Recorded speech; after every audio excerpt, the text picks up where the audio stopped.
because I used to work at the Ministry of Justice.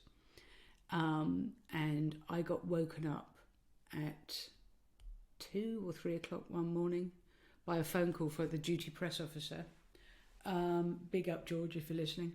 And she said, look, I'm really sorry to ring you. She said, I didn't know whether to ring you or not. She said, but I've been tipped off that the prison officers are about to go out on strike. And tired as I was, I said, well, they can't. It's, it's illegal. And she went, well, precisely. And I said, look, you did completely the right thing by ringing me. I will ring the prison's minister and he will get the right officials, and if you could head into the office and I'll see you there. Anyway, so then I ring the prison officer, prisons minister.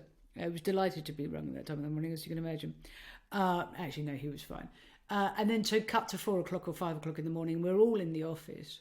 And because we kind of, this is the point about front-footed and back-footed in government, because we kind of had the jump on this because we had a tip and we were in at that time of the morning. We got all our press lines ready to go, so they were ready first thing in the morning, and we had a line to go straight into the broadcast at 6 a.m. But more importantly, we had the lawyers in to draft an injunction.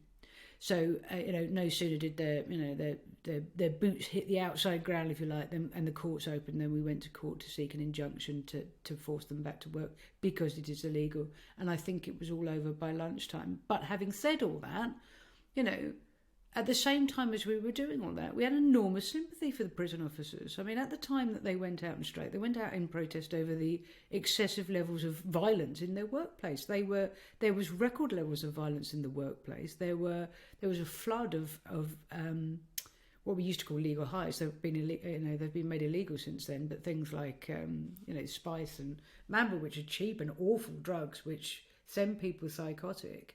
And it was extremely dangerous to be a prison officer. And you'd think, for this salary to go to work every day and, risk life and limb. So it wasn't that, it isn't that people in government don't have enormous sympathy for it. But ultimately it is a public protection issue, and we had no choice but to act.